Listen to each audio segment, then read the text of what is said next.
From Rixie, this is Debuff, and I'm your host, Steve Skeels.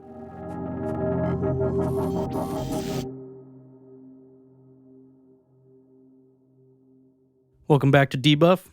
Thanks for joining us. As always, me, Sean, Mason, Your boys. the boys, here to talk about some games and stuff. What it do? What it do? So I feel like I'm just gonna jump out and say that I'm kind of pissed about the Stadia thing. Yeah, I just read that, but I didn't have time to read anything at work. But why are you upset? Well, because this is what Google does. Do you want to explain? So they've canceled all of their in-house development for anything new to dealing with Stadia, and After a year, 2 years? I don't think it's been that long, dude. I don't think it's been 2 years. Either way, then they're now talking about selling off their technology to third parties, which is, whatever. We may see a revived version of Stadia. But what does that mean? Like, they're going to sell Stadia? No, so the technology that allows Stadia to work, they're going to potentially sell to a third party to say, okay, you can use this technology. So they developed a very good system to play games in the cloud. Yeah.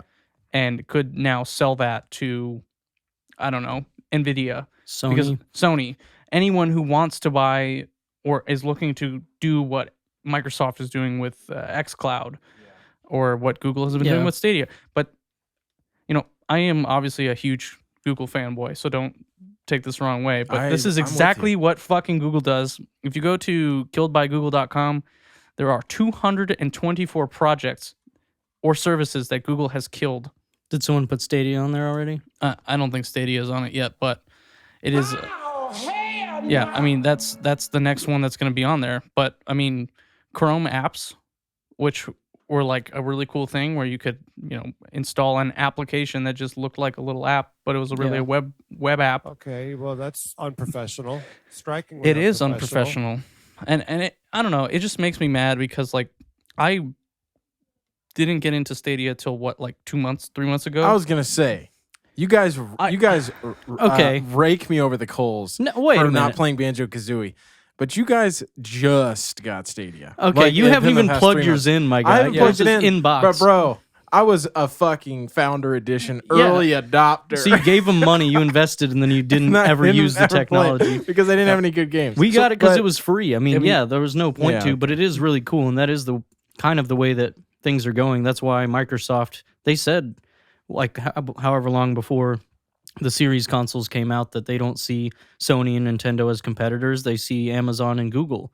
because they're trying to get into the cloud space because, we talked about before many times how cool Game Pass is, but I haven't really tried it because I don't imagine it's going to be great, but I can hop on my phone and play a game, stream it, and then hop on my computer and continue. It's way better. It's really cool to be able to play a AAA title on a Chromebook or a phone or whatever. And I'm not saying that that's my main way of playing games, but I logged in with my Destiny account through Stadia, and I can pick up where I left off on the PC on my television without having a fucking console. I have a Chromecast and a Stadia controller, and I can play Destiny 2 where I left off. I mean, it'd be sweet if you'd go to a friend's house and you don't have to bring a console. Maybe you bring your controller and all they need is like you said, a Chromecast. And you just hop into whatever game. Yeah, it's kind of a dagger, but at the same time, I mean, what are they making any money right now? I mean, I can't imagine. I'm sending them $10 a month at least. I know I'm still subscribed. I unsubscribed. Well, and so did Danielle. We all got our free shit, and then everyone except me decided to fucking bail because I get it. I mean, you played it, and you enjoyed it. I think it was such a cool idea, and I got a couple games I didn't own for PC, so I could continue to play them on Stadia. And honestly, what I was most worried about was the delay. And I started playing Celeste, and I don't know if you've seen any gameplay of that, but I mean that's like hardcore platformer, pretty much. You have to really have precise input to get that game to, Like, you ever play Meat Boy or Super Meat Boy, Yeah. Yeah, it's like that type of quick platform. Yeah, very difficult. So, I mean, yes, I was dying a lot, but I did not feel like it was the technology that was killing me. It was me being a piece of shit. Now, I don't know what the millisecond. I didn't pull out a high-speed camera or anything to figure out what that was, but I mean, there's a very minimal lag there. That I remember The Verge or one of those like Wired or whatever did a almost like a Crowdcat style video when it just came out, and like people were getting wild different results of like the speed and the lag. Well, that also has to do with your internet connection at home, right? Like, well, that's the thing. This was like somebody who had like that was at like an office that should have stellar internet. Yeah, but that's on launch. There's always issues on launch. I'm not going to fault them for that, but I don't know. I mean, I trust Google, and if they're not making money, and if it's not profitable, they are gonna fucking dump it. I mean, I'm not surprised. Yeah, I can't say I'm surprised. I get it. I just feel like it's hilarious that they were all like so gung ho. It's like flash in the pan. And like I said before we started recording, like gaming industry is not a place where you just hop in and think that it's gonna be crazy. I mean, new game studios have trouble to make a game and do well. No less a whole company trying to release a new platform, doing something that, I mean, there's tons of places in America where you literally can't use Stadia because your internet options are so bad.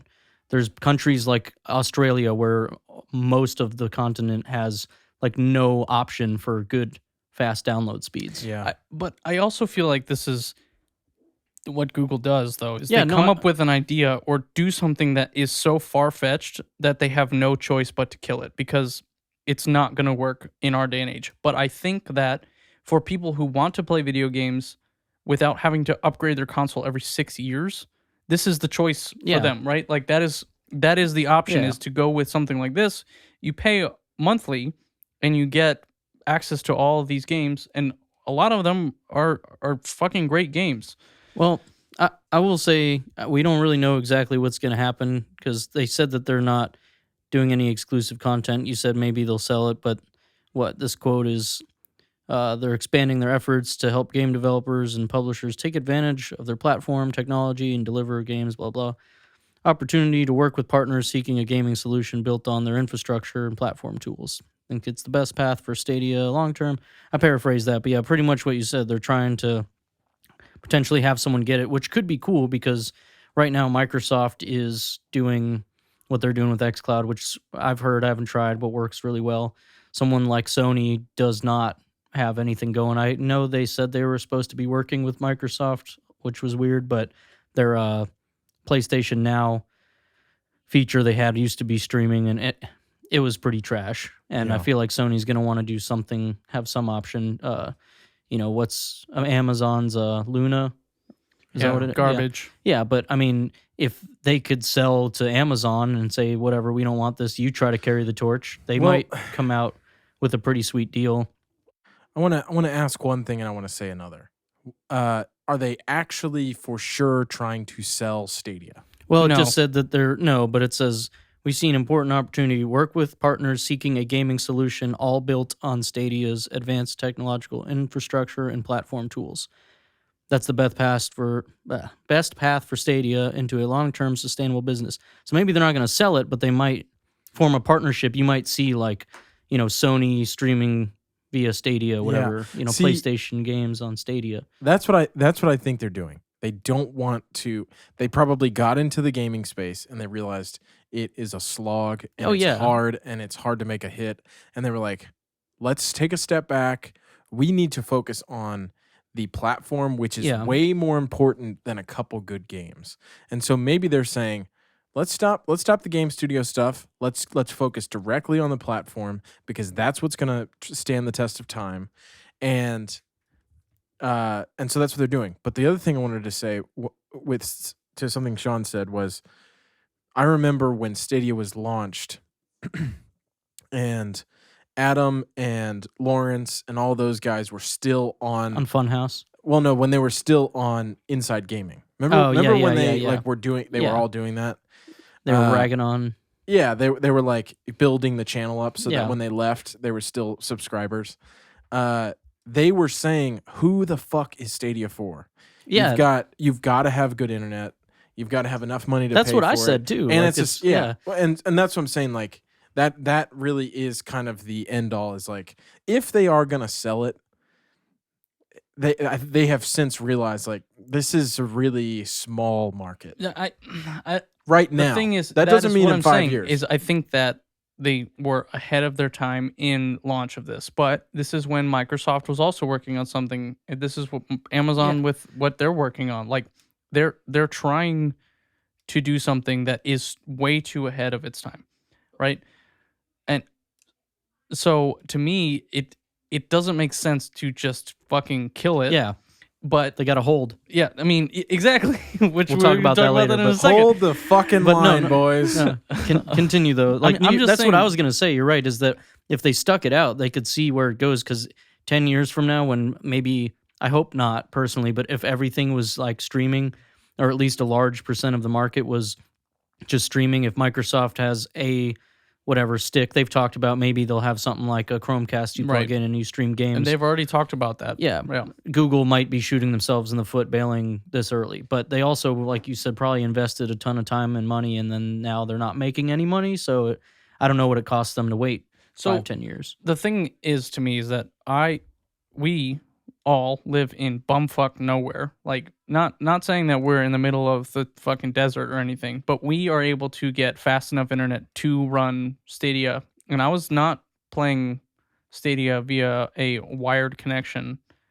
And I'm not saying that we have the best internet in the house and our Wi-Fi coverage is perfect, but I had great results with what I have and how many fucking devices are connected to our wireless at any time, like 35. Well, I will say I had some issues, and I don't remember if that was before or after I put one of the Google Home or Google Wi-Fi's in my room. Points. Yeah, I don't know if that was before or after, but I was just trying to play one of the free games, the Power Rangers Battle for the Grid. Yeah. Great 20 minutes or so I spent on that, but I was having problems in that, like lagging out, and that's a fighting game. Was it shit? It was lagging. Yeah, I did not have that experience.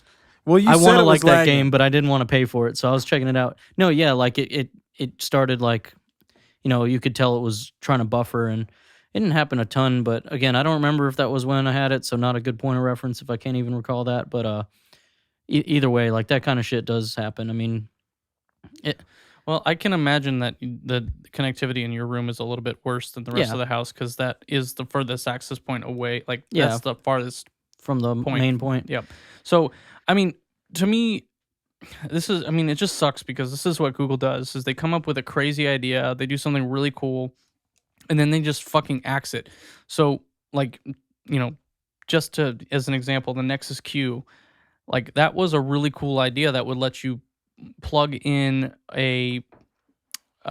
this device. It was a ball to a set of speakers and play music through those speakers, right? Like, they did that. They killed it within a year. It was 2012 is when it came out. Yeah. They killed it within a year, and then what? How many years later did they release the Chromecast audio? Not very many. Right. Well, which is the same exact fucking idea. A couple years later for a lot cheaper, and then they went and discontinued that again in favor of their Google Home speakers. Yeah, that stuff is dumb, but I don't know. I feel like when I look at what Google does for certain instances, they've killed things before for whatever reason, but I feel like they have all these competing groups products that like make things, and then they say, well, this one tested better with focus groups, so the Chromecast audio, they're like, we already have the Chromecast line. Let's kill the Nexus Q, because who gives a shit? People are going to buy into they already know Chromecast. They get the audio. It's easy. Yeah. But and the thing is that the Chromecast audio now, if you try and buy one on eBay, they're fucking so expensive. Yeah. And I mean, I have more. Don't you have like 3 of them? So I traded one of the ones that I have 1, 2. I don't know if I gave you mine to plug in. I think I have 3. I think I thought you still had yours in the. I don't know if I still have it or if I gave it to you because I wasn't using it, but I don't know. Either way, I've got three probably that I can think of off the top of my head. Do you still use them? Yeah, I mean, they're great pieces of hardware, dude. Like, I can sync all of the speakers that are not smart in my house to play music all across the house. Like when you were really into using them, you have speakers in the garage for when you're doing stuff. Yeah, you had some by your desk, and then plug in the one kitchen. Elsewhere else, and it was pretty cool because you could have it playing on all of them. So I mean, not that we did this, but imagine you have a party. Yeah. And you could have it all synced up. To imagine you had like friends. Yeah, and imagine like social. I'm just saying it wasn't like let's for this scenario. Hey, again, let's imagine repeat. That we live in bumfuck nowhere, or whatever you said. But so I mean, there's that. But also, it was cool because we'd just be hanging out, and then you go work on something in the garage or step out for smoke or whatever, and you got the same song playing, like it doesn't miss a beat. You know, that stuff is really cool. I mean, it was very seamless. Like they were all playing. It wasn't like you walked into one room and the song was a second ahead or behind in the next room. Was it through Wi-Fi? Yeah, yeah. And so I don't know how, because I've used Wi-Fi speakers that the sound sucks. So it has to do with the technology they were using, which is called. Hold on a second. Was it playing through your Google Play Multicast account or your Google Music? Yeah, so YouTube Music or Google Play Music. Another example. But multicast is how that works. Is that it just sends to every device that's ready to receive that information. Yeah. And so it worked phenomenally. Yeah. And then they killed the Chromecast audio. You can still use the Chromecast for that same purpose, but you can't plug a Chromecast directly into a set of 3.5 millimeter. Yeah. Headphone like. You have to have any speakers device plugged into your TV or whatever. Yeah. So I've been holding on to those. I did trade one of them that I wasn't using to a friend for a keyboard that was going for about the same exact price on eBay. A MIDI keyboard? No, it was a like a keyboard. Yeah, okay. The DOS keyboard. Yeah. If you've seen those are the. I still haven't cleaned it off, which kind of pisses me off that I've had it for probably 3 months now, and it has no keycaps, so it's just all black. Oh, I love that. So I would have trouble with that. Yeah. I mean, but I love it. I still have to look for some keys sometimes. Yeah, the only ones I have a problem with are the special characters in the number row and past. Yeah, like 8 or 7 or 8. Yeah, 6 or 7. Yeah. But either way, I feel like this would be a good way for me to get better at typing. Yep. But I still haven't cleaned it all the way. Fire typer though. Yeah. I mean, I'm not gonna say I'm not. Okay. But I'm okay. I definitely deviate a little bit from home row. Yeah, I don't do that shit anymore. I can't. I try my hands. best. My hands are fucked up, bro. I gotta feel that F. Yeah. I don't know. My pinkies don't move very far, so I can't use them very well when I type. That's where every other finger except the pinkies, except for Control, Shift, and get Alt. the pinky out of here. But my pinkies, cut it my off. hands are fucked, by the way. But anyways, let me say this because I know we want to talk about GameStop. I know we're going to talk about Dogecoin. Yeah, let's skip this really Google quickly. shit. Really quickly. I'm pissed. Well, no. I think I'm done with it. No, yeah. We've given it a good go. It's upsetting. I just want to talk about one thing really quickly. I watched a video about something that I didn't know about speedrunning, which I feel like every month there's something I find out about. But I feel like I'm in the know. First, before you get into that, let me say for anybody that has not checked out anything about speedrunning, you'd be surprised how awesome it is. And it's awesome.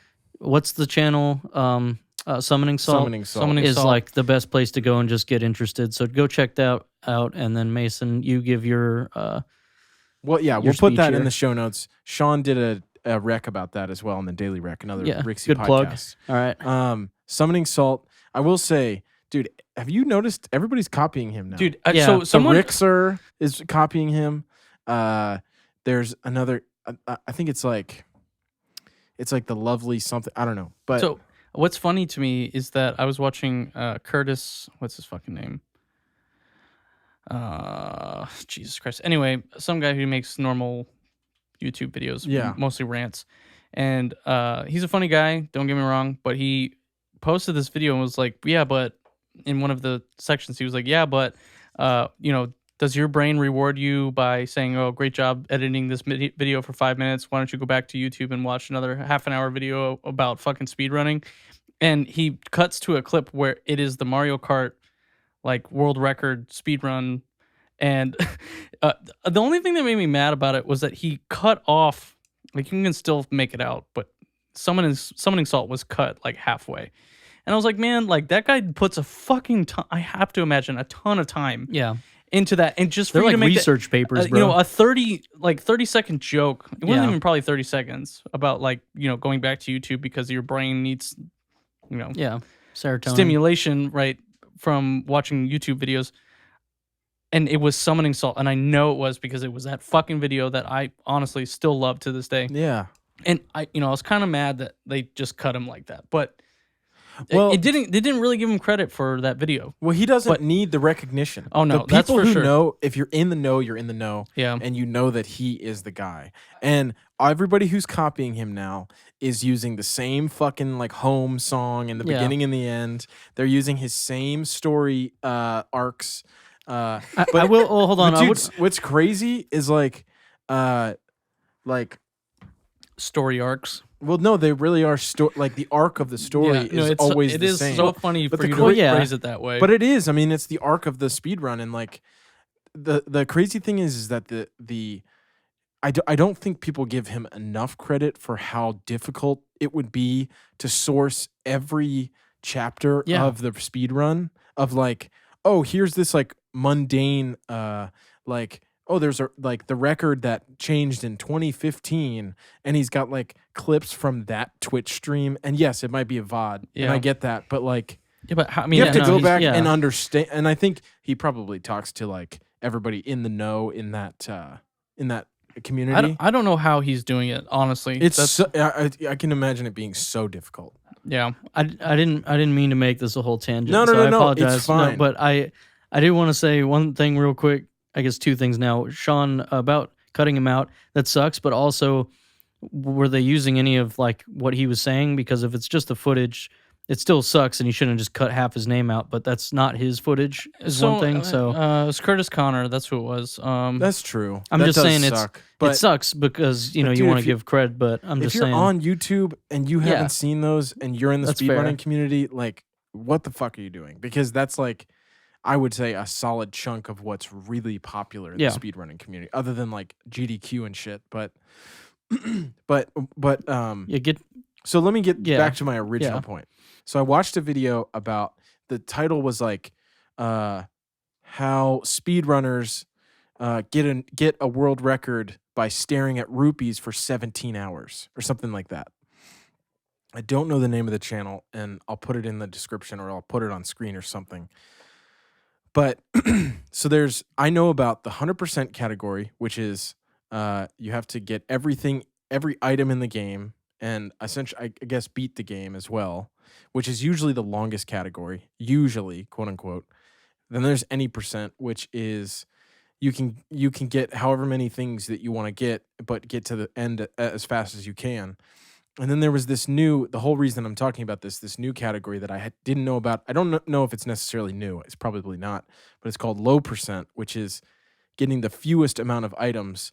And it doesn't, when you upload your video of the record, you're uploading how many items you have and then the time. So the way the guy explains it, he's like, if I finish the game with 3 items in 10 minutes, but somebody finishes it with 2 items in 10 hours, they have the record, which is wild because it's like that he shows this record for Twilight Princess, and it's like the world record's like 24 hours because it's like you can finish it just this much longer if you don't pick up this key or this like lantern. It's wild, dude. I've not watched anything about that, and that seems like the reverse of speedrunning. Well, it's like long running. It's so weird. But it's so bizarre. When you first mentioned it earlier, before we're talking about it now, before that, you said lowest percent, and then we didn't really talk about it because you'd bring it up more later, right? And I was thinking about it, and I said, well, isn't that almost the same as any percent? Because the point of any... Well, He makes that point, but yes, go ahead. Any percent is like, well, you do whatever you need to beat it. And so I was like, well, okay, the lowest percent is basically trying to just do as little as you can, which would technically make you get, the farthest with the least amount of stuff. You want to go fast, so you skip a bunch of crap, basically. That's what any percent means. But you're right. The way you're explaining it is the lowest amount of items is the check that comes first, right? And not the time. Yeah, so if someone could beat it with the 2 items but do it in not 10 hours, then they get the new record. And that's cool. It's weird when you explain it with Twilight Princess, which is like 20-something hours, but I could see that for things like something like Dark Souls, which people already do like level 1 runs where they don't do a whole lot. They get a weapon they like, they upgrade it. And for Zelda or whatever, I get that there's like a list of items to keep track of, but something like Dark Souls, which I know neither of you have played through all the way, but there's a lot of options for stuff you can get. There's some optional areas, but like you can just pretty much not pick up most things. Like there is some stuff in the game you need to get to progress, but in terms of like weapons and consumable items and like secret items that you might get, you could try to do it where you beat it by pretty much picking up nothing after you get your starting equipment or whatever it is that you're forced to get. And I could see that being cool because it's like, who wants to try and beat the game by getting nothing? And I mean, there's probably people that have already done that, but to have the category of lowest percent where it's like, yeah, I beat the game with my starting equipment without upgrading it because that requires you to pick up new things. Yeah, it feels a little bit backwards, like you said. Like it's not even really speed running, but to some extent, I mean, some of those games you could still beat rather quickly. You know, if I tried to go and beat Dark Souls without picking up any items, it would take me fucking a year probably, right? But really some of these people know the game so well that they could do it in a day for sure. Well, dude, the Twilight Princess one is really interesting, and I'm going to do my best to explain this as fast as possible so we don't stay on this forever because it's like the least important topic. We like speedrunning here, so. So the way that this speedrunning technique was figured out in Twilight Princess was when you pick up items and you show it to the camera, like when he picks up something and he shows it to the camera. The way that the animation of him standing while he's holding it, the animation, once it gets back to the first frame of the animation, they forgot to add one more frame. And so Link technically moves like 0.00 pixels. And so if you wait like an hour, he's moved like a foot off frame. And so what they've realized, because this one guy, he picked up an item, he walked away, and he came back a day later, and Link was like inside the chest. And he was like, okay, so you can move Link by just having him do the animation. And so what they figured out was if you pick up a blue rupee right by this door that you need an item to get through, and wait 17 hours, he'll go through the door, and you go and you can so it changed the low percent to like 24 hours. I have no fucking patience for any of that, dude. Well, dude, how do you speed run? Because you start it, you make sure that you've got the right angle on the thing, and then you leave and you come back 16 hours later. So I feel like this it's ridiculous. No, I know, but I feel like change, this as the first example may not be the best when you say it as quote speed running, right? Because it's clearly not. But that's like just low percent beating a game in general, and then people try to make it as fast as possible, right? So a game like that, unless someone figures out a different way, there's going to be that 16, 17 hours baked into the time because you can't get through that. And no one's figured out a faster way. And I think low percent, at least in my knowledge, is like kind of maybe in its infancy as far as popularity, because there's got to be a faster way to do it. Yeah, you know what I mean? Like there's got to be a clip or like, some sort of way to get past like this gate or that gate to instead of sitting around for 16 hours. Yeah. Like it's crazy. I mean, it's a cool concept if you ask me, but it's a crazy find. I feel like too though that it's a crazy strat. I'll use the correct terminology. It's crazy strat, dude. It's a weird like I said, to call it speed running where people just try to do like I'm sure people will, but there's not going to be a ton of people out there that are like, dude, I'm going to bring it down to 23 hours and 58 minutes. Exactly. Like people are going to do that, but the main purpose of that is like beating the game with the least amount of stuff, really. It's not necessarily the time. Like people are going to go and challenge the time, but until someone finds another glitch that lets you skip a different item, because then they get the record, right? Because it's now you need one key instead of the two or whatever. So that I feel like is going to be the more interesting part, not the speed at which people do it. Yeah, no, it's more about just breathing life into the game, to old games. I think more than anything. But it was really interesting, and I'm always excited to find new things about speedrunning that I don't know. So that was kind of mind blowing. But we can move on to more pressing topics that are not low percent. GameStop AMC, Dogecoin. I don't want to pretend to like be stock market economics major aficionado by any means. You guys correct me if I'm wrong, but the way I understand what was going on with GameStop and all this stuff is that hedge funds bet that these companies would do poorly and they'd make a bunch of money if the stock kept going down. Which is called a short sale. Yeah, but the layman's terms is they just bet against these companies, and people on the internet were like, fuck that. That's ridiculous. And, you know...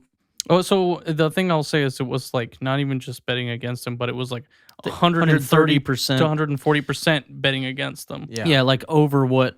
Like they were, shorting more... than what was even available, which was actually a very safe and smart investment. Yes, I understand. Not that you don't believe that, but like that is what most people would have done because GameStop has been failing for the past like 5 years. Yeah, so but I think it's kind of fucked to sell more than what you actually have. 130%. Yeah, I don't get how that's allowed. But no, it's fucked. But unfortunately, that's how the stock market is. Well, that doesn't make it right. Steve, I don't know shit about fucking money, dude. Like, I can't even deal with my own finances. So I'm sure that like I don't understand what actually went on. But it's kind of fucked. Like I can't go and be like, oh, bank, sorry, I need 130% of the money that I have. Well, right? Like that's exactly what's happening. Yeah. Well, let me throw this. Well, I don't know if it is. I just want to say that I think. Let me just pull out 130% of the money that I own. No. I mean, that's what it seems like to me. Oh, well, I don't know about that. I was gonna say the short sale. The way it works is like they are taking a risk by betting that GameStop is going to fail, which, with all the things that we know, was a safe bet. The over 100% seems ridiculous. You're not wrong though. But so someone had explained to me that the doing that though is supposed to be like kind of a form of insurance where when you play the stock market and you invest a lot, you do things like hedge your bets, quote unquote. That's what hedge funds do, right? Where, okay, well, you go and find these things, like you said, GameStop, pretty safe to bet that they're going to be losing money. So you go ahead and you do the short sales, and then you are investing some money in something that's essentially guaranteed. But when people out there want to stick it to the man and rally together and invest a shit ton of money to fuck you into still a failing company. Yeah, but it's insane. Like what I really wanted to talk about is because all that shit's crazy. Fuck the stock market. This stuff's crazy that people can do that. And again, it's a safe strategy. Everyone's done. I'm not going to fault them for doing it, but it is messed up. And it's crazy that the internet was like, you know what? How about not? How about we all band together, put a ton of money into it, shoot GameStop stock up higher than what it's been in like essentially ever. Yeah, if you go and do the max span on like Google's stock thing, like it has never been, it's like a straight wall up because it's never even been close to this high. The closest it's gotten that I can see is 2008 is like $60. It's come back up around like $60 or so. And it was at like 400 the other day, like some crazy shit. Dude, it's still hovering around 200, but that's crazy. And what they said, hedge funds. I think the company lost like 70 billion was what I saw the other day, and then the one specific hedge fund company that was betting against GameStop lost like 53% of their money. Was just announced. Like that. What I really wanted to say, because games and the internet is the new spin. This has to do a bit with games, but it's also they're trying to do the same with AMC. Dude, the internet's fucking crazy. When people get together for no reason, like all over the front page of Reddit for the past week, it's been nonstop. Like just talking Wall Street about bets. it. Yeah, Wall Street bets. And those people are insane too. Like it's not even like I saw something was like, imagine having to explain how you lost money to potato in my ass is like one of these fucking usernames on there. Like that shit is so funny to me. Like, and you see the type of stuff people are posting is, these guys have disposable income, and they post and they say, I invested X amount of dollars and now it's like turned into 44 million. And then now I'm down 20 million because we've gone down 50% or whatever. And they're like, hold hold. Yeah. Well, dude, the crazy thing about it to me is that it's one thing to go on the internet and go on Reddit and say, I think we should band together to increase the stock price of GameStop. It's a whole nother thing for millions of people to follow through. Yeah, It is very easy to say, let's do it. And then for very literally millions, if not like a couple, like tens of millions of people to actually put money into it because it's real money and it could fail. And so that's the craziest thing about it to me is that they said they were going to do something and they actually did it. Like, it's one thing to be like, we should increase the stock price and then be like, yeah, okay, well, I'm not going to go fucking spend money on that. I will say more people are probably talking about it than are actually doing it. But I mean, I was kind of bummed I didn't get in on it earlier because then when I looked and it was like, because I had heard about it, but then when it was really shooting up, I'm like, well, I'm not going to buy like a couple of shares to be involved. Like $300. Yeah, I was like, I don't really want to be like that. You know what I'm saying? I mean, anywho, just you're right though. Like for everyone to actually go and do it is insane. The thing to me is like, it's the whole. How do I say this? The whole situation I think is fucked. Like that we are even in this spot where like GameStop, which is not a great business, right? Like it's a failing business. I've got nostalgia though. Yeah, but exactly, like we are like EB Games, GameStop owns EB Games. That's no longer a thing. I think it is in other countries, but well, not in America, right? But either way, like we grew up wanting to go to these stores. I still want to go, to GameStop and like look at the shit that they have. If I'm going to a GameStop that's in another part of Virginia or somewhere else that's I don't live near, I want to look to see what they have. Yeah. And like what merch they have. And it's not even necessarily about buying games from them. And I know that trade-ins are a fucking rip-off there. But I mean, there was some tweet that was like, now everyone knows what it. Now all GameStop knows what it's like to have your. Wall Street knows what it's like for GameStop to tell you your Wii is worth $11.69. Yeah, exactly. Yeah. That's exactly what the tweet was, word for word, which is fucking hilarious to me because like we need to put that on screen. You guys need to send it to me. I did send it to you guys for credit. For credit, yeah, dude, that shit is so funny. Yeah, I don't know who it was. Yeah, we need to do that. But while we're talking about it, I want to talk about my like. Up on the up with Dogecoin. Well, let me say one thing real quick because I will just say I don't remember the last time I bought a game from GameStop other than maybe like as a present because there was something I thought I might be looking for and I go I pre-order games or I buy them on Amazon or whatever. But there's something about going into a store that's exclusively for games, and unfortunately around here we don't have any like mom and pop shops, so you have to drive to whatever 45 minutes Manassas, away. Woodbridge. We used to in Warrenton. There was some like Press Start and all that, which was cool. Right. But it changed names like 6 times. But regardless, all I'm saying is there's nothing really around here, and those places are better.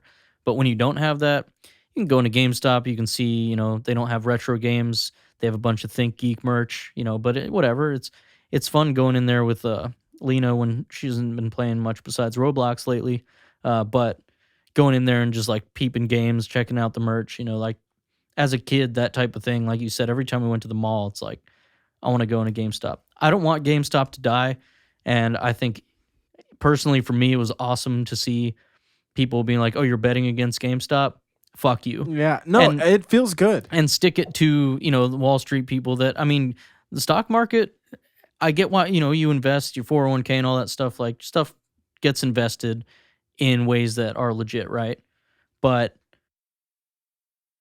people that are rich use the stock market as like a playground, and it's rich people gambling, which is, I understand why that's an option, right? But and I think that people who are upset at the people online for actually investing in the stock market and coming out victorious, they need to realize that, it's a fucking gamble. Yeah. You made a short sale knowing full well that you could lose. But you even said in the first place, like that was pretty safe. But it was a safe bet. And again, nothing wrong with doing what they do, yeah, they have some market manipulation and stuff. I get that, like, but I understand why that's an option. Yeah. But it's just crazy to me that people saw that and were like, you know what, this time we see what's going on, and let's protect GameStop, let's protect AMC movie theaters. Let's, like that shit is so funny. I mean, you can pick. I mean, they literally keep calling it the meme stock. Yeah. I mean, and investing honestly, in memes like that, and that's what's fucked about it is like, it doesn't take but one person to be like, let's just fucking invest in fucking Sears, right? It could have been Sears. Yeah. If you know me, I have a vendetta against that fucking company. Yeah. Anyway, we'll just get past that real quick. We'll get to that. Well, that'll be episode like episodes, 60, 70 maybe. We'll talk about that. Talk about Sean's The backstory. Sears, yeah. But yeah, so I mean, to me, it's fucked that you can just potentially like boost the stock based on Reddit being like, let's fucking Yeah. and so I mean that's how volatile the entire market is you can just say on a dime, let's fucking invest in this company, but to me what's crazy about that is that's what is exactly happening on the other spectrum, not Reddit, but like every other fucking these hedge funds do, right? Yes. They do that to, which I hate. I really, the stock market's cool, you can make a lot of money, but I will never, at least today, put $1 into that shit because I don't feel like it's the right thing to do. That's why me. That's my fair. opinion. But that's my opinion. That's fair. why some companies are not publicly traded, though, is Yeah. because it is fucked sometimes, right? So, Yeah. I mean, there's options, and again, I'm not an econ major, I got no fucking clue what I'm talking about, but, yeah, I mean, it's wild out there, and I'm personally just impressed. Now, Yeah. No, I'm impressed too. And the thing is that if either of you told me a year ago that you were going to short sale GameStop stock, I would say that's a really fucking smart right? idea. Yeah, no, I get you. And so that's why, like, I don't feel just bad don't for these hedge funds because, like, they're gambling with their money, and this is what can happen. But it is crazy because it was a good investment. If you look at it on paper, Right. GameStop likely will be out of business. No, they're going down all the time. Yeah. This boost in capital is not literally going to do shit for them. But regardless, so a couple years ago, I invested. Yes. I think I started with like $1,000 in Doge. I didn't realize you just went balls deep with 1,000. Well, my thought was like a rack. My thought was if I can put it into crypto, if I ever need it, I can pull it out like as fast as possible, right? Stock market's not so much. You have to wait. If it's Saturday, if it's Sunday, you can't get that money back. You got to wait till Monday. And usually it's done by full shares. It's not like fractions of a share or a coin. And so when I originally bought, like, I think it was like $950 worth of Dogecoin, it was at 0.0027 cents. So 27% of a penny. So, and everyone's always said, man, we got to get Dogecoin up to 1 penny. Like, how crazy would that be? And I bought a little bit more and sold some when it would go up and maybe made like a couple $100. But then, like, last week or 2 weeks ago, I open up my stock trading app and it's at like 2.5 pennies. And I've got like, an extra $2 or $3 grand in my account. And so I take all of my Bitcoin that I had, which was like a couple $100 worth, and all of my Ethereum Classic, which was like $1,000, and I put it into Doge at like 0.0, I think it was like 3 cents. And over the course of the day, it went from 2 cents to 3 cents to 4 cents. And I was sitting in my bed and I saw it break 4. I was like, that's crazy. Never happened. The highest it's ever gone before that was, I think, 1 penny. And didn't you say you could have made $13,000? Well, so 4 cents, 5 cents. I see it go to 6, and I'm like, what the fuck is happening? Well, they want to bring it to $1, right? So it peaks at 8 cents flat, and for what had to be 3 seconds, my account was at like $15,000 from maybe a $2,000 or $3,000 investment. And I was like, look, I could sell it right now and make, $12,000, $13,000, or I can let it ride. And personally, with 150,000 coins, I'm going to let it ride because yeah, that's fair. Cryptocurrencies are only going to become more available in markets around the world. And who knows? If it goes to $10, how much money is that? 10 times 150,000. Well, so you said you bought it at 0.0027. Yeah, so 27th of a penny. Because I'm saying even at if you invested $1,000, even at 3 cents, you should have been at like 10 grand. Well, yeah. Well, that's the thing, and I bought it incrementally as it was going up. So each one wasn't okay. Yeah, right. So I thought you said you bought that much at I bought like another 1,000. All right, we're good. Like 2 or we're 3 good. pennies. I'm just wondering because I was like that. It sounds like you had what that was almost 30 times the amount you invested. I was like, I would have fucking pulled out that if you were going to get 30. The thing is that if it can get to 8 pennies, yeah, it can get to 10 50 pennies. cents. 50. Yeah, it can get to $1. Let's look at Bitcoin. This in September, I believe it was at 12,000. Right now, it's sitting at what, 34,000. Well, nearly 3 times as much. The thing that kind of like I don't know.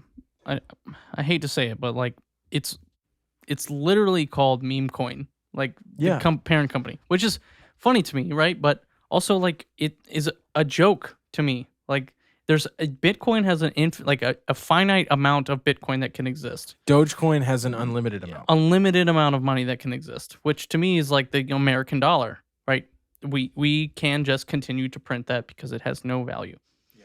So to me, I don't know that where Bitcoin is like, okay, you can have this much. It makes sense that will expand in price. Yeah, because they become more valuable. Dogecoin, whatever, I can continue to fucking make more and more and more of it infinitely. Which, well, I get what you're saying, but also I feel like inherently as well that any cryptocurrency is basically like the fucking perfect example of anything has as much value as you assign to it, right? It's like gold being not, I mean, it's, one of the precious minerals, but what do we really do with gold? Now, I understand there are uses for gold, but it's like not the most useful mineral in the world, right? Yeah. But it's it's rare. We assign a value to it. Diamonds are artificially worth a lot because of whatever companies have done where it's not really like that rare. But I mean, it is useful for some shit. But regardless, I'm just saying it's crazy that things like Dogecoin can come from being worth nothing to, essentially 40, 30 times its value when it started, whenever you got into it. Yeah, for seemingly no reason, right? Like what's the internet saying that let's buy this? Yeah, like what's going on besides that? Dogecoin has been trending on Twitter. It's the most popular cryptocurrency ever mentioned on the internet right now. And that's why it has, I think, legs to at least, if it can get to $1 or a couple dollars, I'll pull it. But because right there, I make 150 grand. Yeah, no, I mean, that's sick. You should do that. But what I'm wondering, there's very few places I've seen where I could use cryptocurrency to actually buy things. I don't know what's going on with the world where, besides black market bullshit or whatever, but there's few places I've seen it, and it's mostly for like donations. Yeah, I've seen Dogecoin used as like bits, like donation. Yeah. And Bitcoin is worth as much as it is because it is largely more available like on PayPal. When PayPal announced that they would accept Bitcoin, it went up a ton. And so I am personally using it like a stock. I'm waiting for it to grow, and I'm hoping that it grows. And if it doesn't, I'll make sure that I end up in the green. I think that's what most people that are talking about it are doing, but I just am saying, like, if what are people doing with their actual shit besides treating it like a stock? Like, there's not much you can do. Honestly, what it is to me, like Bitcoin, I feel like what Subway said, you can fucking buy a sandwich with Bitcoin. Yeah. Fuck Subway, anyways. Yeah, fuck Subway. Firehouse for life. Jersey Mike's for life. Fuck Jimmy Subway. John's is pretty Jimmy decent. John's is all right. Jersey it's just John's. Very fucking cold subs are not my favorite thing. You know that 15-minute delivery, my guy. Yeah, that's fire. Jimmy but Way, Sub John's, Jersey John's. Jersey John's is Firehouse Firehouse Way. Firehouse Subway. Which Firehouse Mike's. But anyway, I mean, yes, I think you're exactly right. It's being treated like a stock, which is fine, and it could eventually become Bitcoin in what Bitcoin has been. But Dogecoin will never, ever, in my opinion, surpass $1,000 ever. I don't even know if it'll ever surpass $100. It all depends on if they ever put a cap on it, which I do not believe they will. But maybe they will. Maybe in a couple years. I think that's probably part of the problem is that you can make infinite amount of it. Yeah, I mean, that's like you said, that's the reason we don't print money infinitely. I mean, there's inflation because there is a certain amount, right? But we don't just sit here and it's like, you know what, America needs $1 billion, so let's just print $1 billion. Just print $1 billion. I wish I could show you what it's worth right now. Oh well, I was just watching the. What's it at? Oh, hold on. I'm looking at 1 year. It's at 3 cents right now, or 3 cents. 3 cents. So that is. I hate this fucking meme dog as their mascot. Like, goddamn, dude. But yeah, I mean, 3 cents. So that's. I think I've probably got 5 or 6,000. Oh, dude, it's going up right now. It's going up, brother. Oh, it's going down. It's going up. Dude, I watched it. It's crazy. Down. When it goes up, it jumps. It's like 3, 3.1, 3.4, 3.2, 3.6. Yeah, just dude, wait this for is just fucking anxiety inducing for me. I watched like same thing that he did with GameStop. Elon Musk is just gonna fucking tweet out something. He tweeted stonks and like fucking linked the Wall Street bets, and then GameStop went up like 100%. I think it was like a year ago. Dude, he tweeted, "I'm the new CEO of Dogecoin," and it went to like went to like 90% of a penny. Yeah, like it was like, dude, fuck. And you. wasn't there that thing that he said like use Signal, and then they all bought into the wrong fucking thing because they were just talking. He was talking about the messaging app. But I did see something like that. I don't know. Yeah, I don't know what he said. Anyway, we don't need to talk about him. He's problematic. Yes, a little bit. I do just want to say that. What have you been playing, Sean? Yeah. Hold on. Do you have a Vectrex? No, but that's what I just want to shout out real quick. Are you gonna buy a Vectrex? And if any of them are listening, Vectrex enthusiasts is a group chat I am in on Twitter, and they are a bunch of cool guys. And one of them got me back into playing Stardew Valley, and that's right.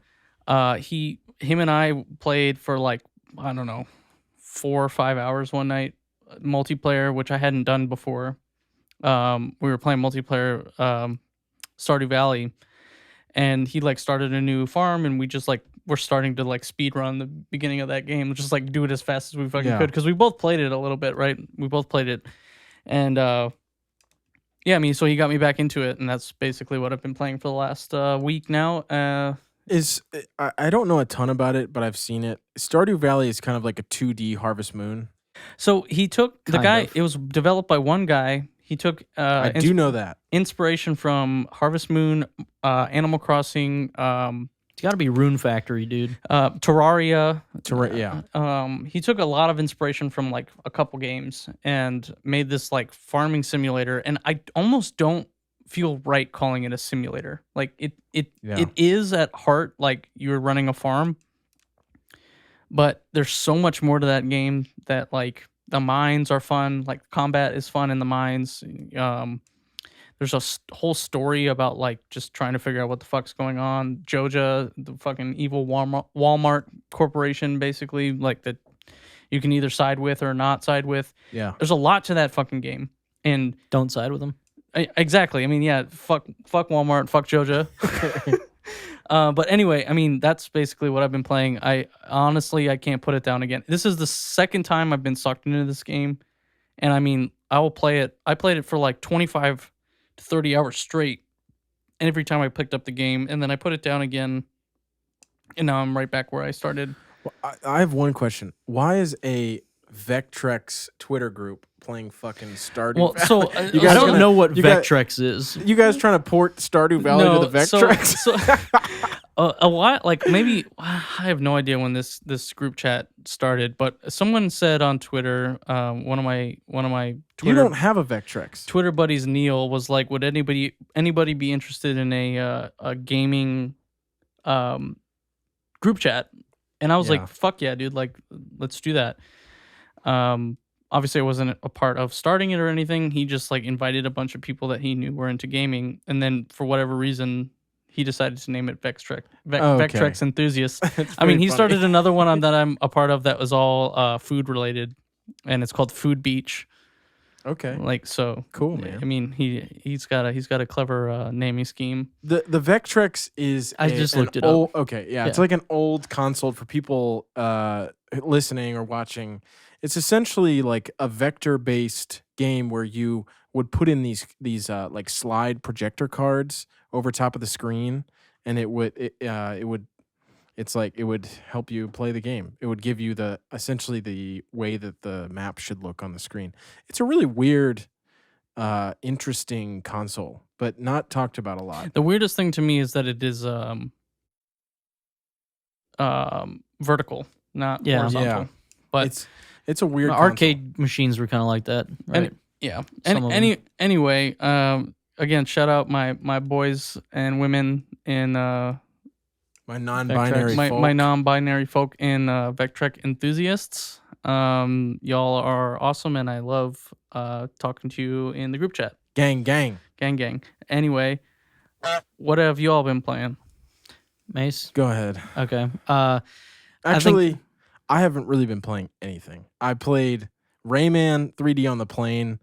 I had to travel this past week, and I can't beat the fucking final level of Rayman, and it's making me so fucking mad, dude. It's so goddamn hard. Dude, get good, bro. And True Swing Golf, as soon as I got into like the Super Pro League of the championship, it got so fucking difficult. You couldn't get that motion down with your stylus? No, dude, I'm good at it, but like the first plane ride was just like dying trying to like figure out this True Swing Golf game, and just like eventually just like put it in my bag. And then the flight back, I was playing Rayman, and I was just like kept going through the same level and dying, and I was like really mad at the DS right now. So, all right. The DS arc is coming. But I did buy close. more games. No, I know. I'm just kidding. I bought Pipe Mania. I bought Mario Kart 7 cartridge only. I bought Lego Lord of the Rings. I don't know why I bought that. I think it was cheap. And Star Fox Command. Yeah. So I don't know that that's a good game, but I love Star Fox, so respect. So yeah, that's what I've been playing. I haven't played since Monday because it made me so fucking angry. Yeah. So all right. Well, I haven't had a lot of time to play too much, but I did talked about last week, Space Quest 4, old point and click game that my friend Matt and a couple other guys were trying to get me to play. And I finally just picked up one of the few they told me to play, beat Space Quest 4. I have one thing to say. These old-ass games, man, like I can see the charm, the point-and-click stuff, but there was some frustrating stuff that like I don't even want to get into. I talked to Sean about it before. Why is it frustrating? Just tell me really quickly. It sounded like there's no fucking way a normal human would be able to tell what the fuck is supposed to be happening from what Steve told me. Yeah. Which is fine, because at the time, they wanted you to spend 40 hours trying to figure out a 20 fucking minute puzzle. Yeah. Right. But that's essentially what it is. Like, I mean, there was the one thing I'll say is, and Matt had said this because we were talking about it, and he's talking to the other guys, like Will, and basically told me that he knew I already missed something. He was like, if you didn't write something down. And I'm like, I did not write anything down. He's like, oh, well, then you missed something. I'm like, well, you're fucked, dude. Might as well start over, dude. So basically, there was just something I should have. There was something you see, and it was, I didn't think that I needed to write down. I basically came to a keypad, right? And there was already a code in it, and I put in the code that I knew I needed to use next. And I should have written down the code that was already in there for later. Oh my God, that's ridiculous. And like, why would I think to do that, right? But he said, back in the day, you were trained essentially to write down everything that seemed of note, which I understand, but I'm just saying it was weird. So anyways, I beat that. It was cool. I could see the charm. I feel like I had more fun looking at it through the eyes of someone 30 years ago trying to play through this game. He was like, "Did you write that down?" You were like, "No," and he was like, pretty much, yeah. Okay. And then Go ahead. I'm done. We also beat the Dark Souls with guns I mentioned, Remnant from the Ashes. That game was cool. I had a lot of fun, interesting stuff. And then other than that, I've still been trying to beat Nier Automata and playing my dumb gacha games. So that's my life. Well, yeah, cool. Good talk, guys. We just hit an hour. Yeah, that was a long one. Let's go eat food. Get us out of here. Fucking shit up. Thanks for listening, guys. Again, check us out on Instagram, Debuff Pod, and we'll see you next week. Later. Bye-bye. Peace, fam. Debuff is hosted by me, Steve Skeels, edited and mixed by Mason Carlton. Follow us on Instagram at DebuffPod. That's Debuff, P-O-D. Thanks for listening. I'll see you in the next one.